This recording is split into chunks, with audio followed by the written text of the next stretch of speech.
Good morning, Charlie. It's great to hear your voice again. How's Bangkok? Bangkok's great. It's right now. It's a beautiful sunny day, and they're announcing that the temperature will go to below the 20s in December, January. So we're looking at a very pleasant, milder winter. Wow, that's unusual. Well, that's what they're saying. We'll have to wait and see if it actually happens. But no, everything is great in Bangkok. Can you give us a broad overview about what is the essence of Centara hotels and resorts today, and what are Centara's top brands and their personalities?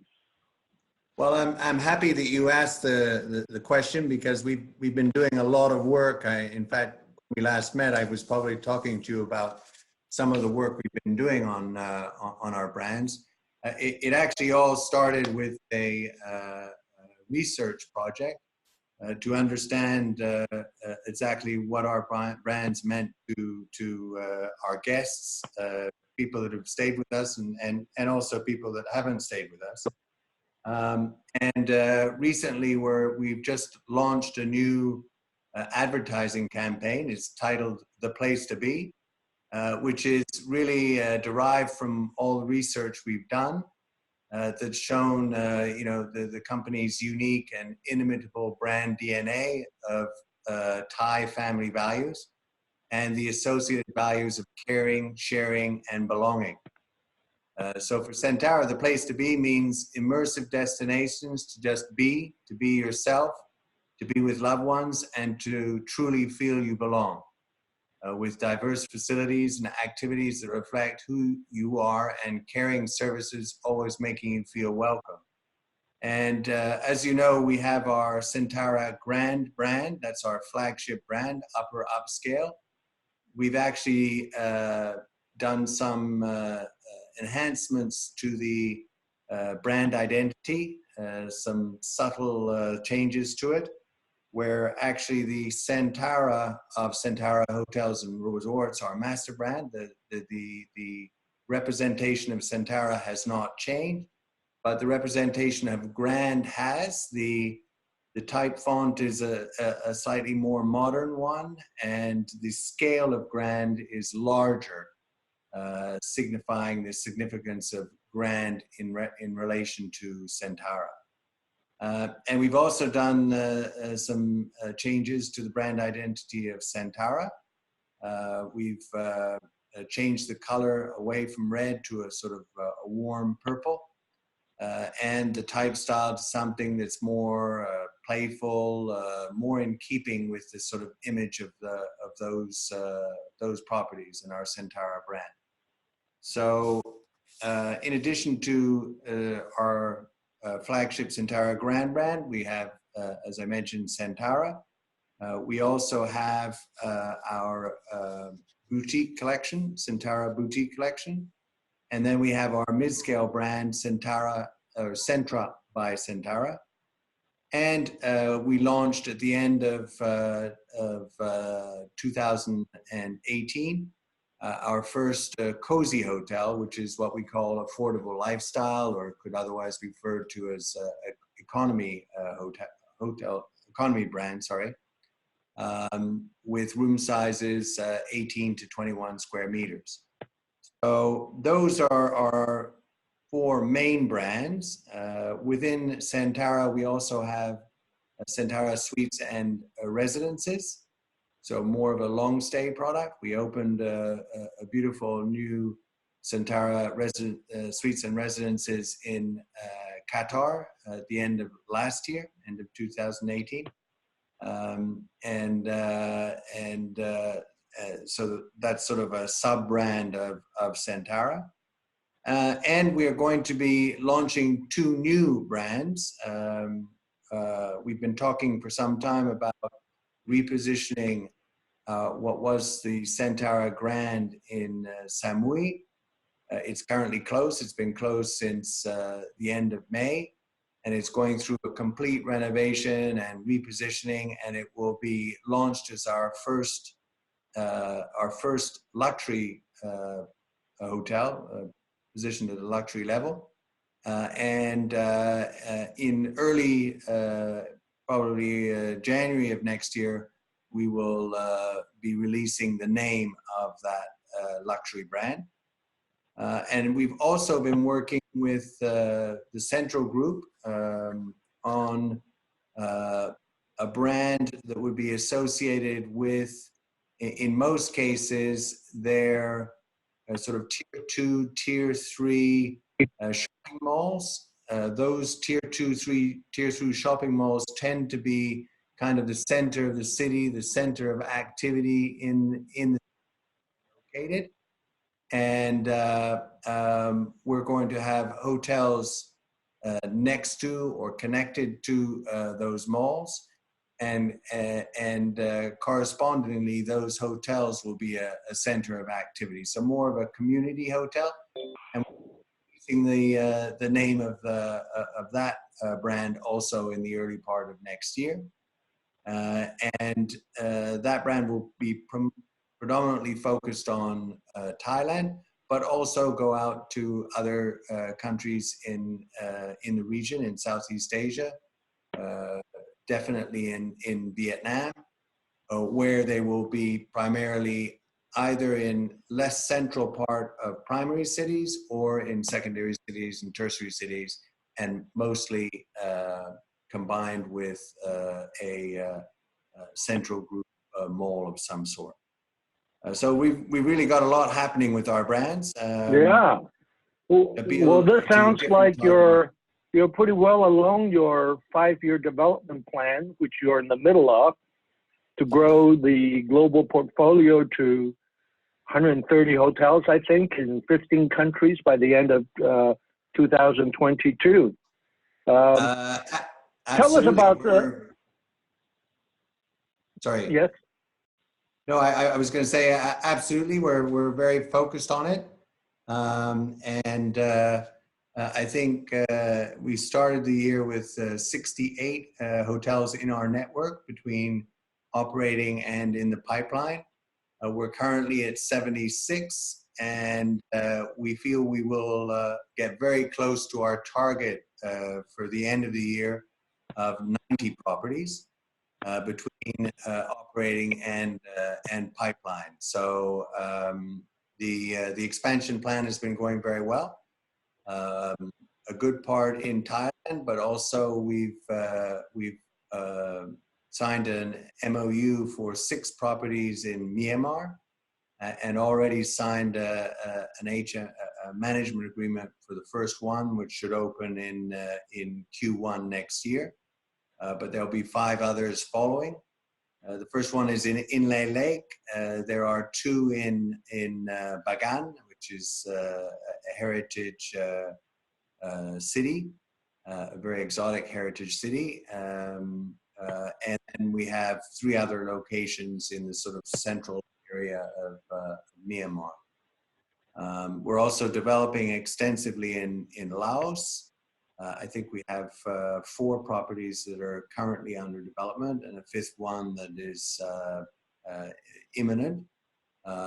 So most of our development is in the area, but then we also have. Can we go back to Laos? Can we go back to Laos? Where will they be? That's a lot of properties.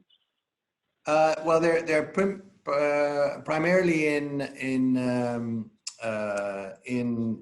there's let me just get the first one. Vientiane, I suppose. Well, we have one in Vientiane. The first one we actually signed is in Paxi, and then subsequently with the same owner, we signed 3 in Luang Prabang and 1 in Vientiane. So all in, that gives us 5 properties. So 3 of them in Vientiane, 3 of them in Luang Prabang. So as is currently the case in Luang Prabang, the size of the properties tends to be much smaller. So the 3 will be operated as one cluster, but they're at the level of a Centara Grand, Centara, and a Centra. So 3 different positions. No, we're very excited about that. I was just recently in Luang Prabang, and it truly is, it lives up to its reputation as a World Heritage destination. The setting is truly spectacular, and the properties we will have there will be great properties in their different positioned at those different levels that I mentioned. Very curious about the 3 properties in Phuket's west coast at Mai Khao. Yes, seems to be nice and semi-remote area. Well, remote in terms of it's a beach not been over commercialized by any means, but it's located quite close to the airport. So for accessibility, it's actually very good. But the beach and the general setting is very sort of pristine and untouched and consequently a very nice environment. The flagship property is a 22 all pool villa property called the Mai Khao Dream Villa Resort and Spa. And that's composed of 2-bedroom and 3-bedroom units. The 3-bedroom units have pools at the lower level and also pools at the upper level. And that is has been branded Centara Boutique Collection. And it's a very worthy Centara Boutique Collection because it's a very iconic design, very specific to Thailand. And the interiors are really quite spectacular in that sense. So both from an interior design point of view and from the overall layout, it really is a spectacular property. It could, in fact, at some point even possibly be repositioned to our luxury brand. But right now is very befitting of the Centara Boutique Collection. It's our second Centara Boutique after the Kumpaya resort we have in Chiang Mai. Well, and you're going gung-ho in Vietnam. Tell us about that, please. Well, Vietnam, we have our strategy is to grow to 20 properties over the next 5 years. That strategy very closely is linked to our parent, the Central Group, because of course Central Group has Big C malls, which are actually in the process of being rebranded Go malls. So Central Group has a very strong presence and a very rapidly growing presence. So our plan for Vietnam is both on the investment side. So we've been looking for investments there. The investments could be individual properties, but they could also be a small group of properties. We were involved in some discussions in that respect. Unfortunately, they didn't pan out, but we're still looking. In the overall count of 20 hotels in our plan, maybe 6 of them would be invested, and the other 14 would be through management agreements. But today we're in very close to concluding discussions, a large resort complex in the Halong Bay area. We're also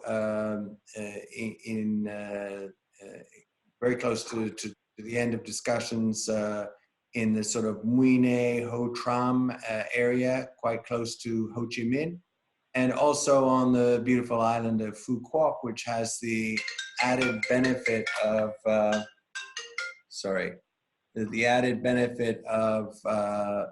being a year-round destination resort, given its proximity further to the south. So even in the winter period, the demand for the destination is very strong.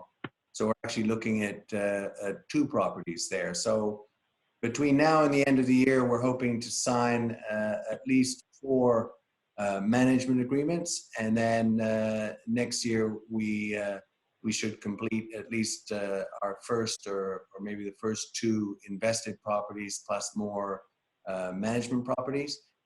We see great potential in Vietnam. It's maybe Thailand 10, 20 years ago, and even if you consider only the Chinese market that has been and continues to be the strongest market for Thailand, over time and even now, they're starting to visit Vietnam in larger numbers. Also, visitation from Korea, Japan, and near to home places like Singapore is very strong into Vietnam. So we see great potential there, and we're very interested in developing. And of course, lastly, Japan, your first opening. Absolutely. That's further excitement. That's a joint venture. We have the majority share at 51% with a very strong partner, Taisei, principally. And Taisei is, of course, in the construction business, so they're actually building the project. No, we're really excited about that. We've been wanting to get into Japan for quite some time, but Japan, as long as you don't have a presence, is very difficult to develop there. We worked on a prospect that was a small group of about 20 hotels, and in the end, we weren't able to progress through the selection process because one of the criteria was you had to have a presence in Japan already, which at that point we didn't have. Now we will have it, and consequently, we're very interested. We've already developed a strategy on being in the main corporate cities and leisure destinations on the islands over the next 5 years. So we see some great potential there. And for the first one in Osaka, it will open late 2023. That will be a little over a year before the World Expo there. We're going to get a first-hand experience of opening just prior or right about at the same time as the World Expo with our project in Dubai, which is completely on track and will open concurrently with the World Expo there in October of next year. So we'll have a foretaste of what Osaka will be like. And then in addition, I mean, Osaka even today is the key leisure destination in Japan. But with the World Expo, it will receive additional visitation, of course, over that period. But then it will also be the home of the first integrated gaming resort, which will also increase the appeal of the destination. So we're really excited about Osaka. Oh my God, you guys are very, very busy. Obviously, the Centara brand is being recognized globally, and to the extent that all these management contracts are coming through, management and marketing. Well, Absolutely. Thank you so much, Markland. We're up to 15 countries with what I've described, and I haven't mentioned yet that we also would like to be in Europe to be truly global. We should have a presence there. So it's also the dream of our chairman, and we like to fulfill his dreams. So we are active in Europe. I mean, principally, we'd like to be in the key cities of Paris, London, and maybe Berlin. Certainly in those countries. Central Group has shopping malls in Italy, Germany, Denmark. So they're all already present in Europe. And we're looking hard to find opportunities there, and we think the time is right now. And that would be it would involve some investment also. So it would be a strong commitment to the destinations. That's great news. Thank you, Markland. Good catching up. remotely since we can't get together in London next week.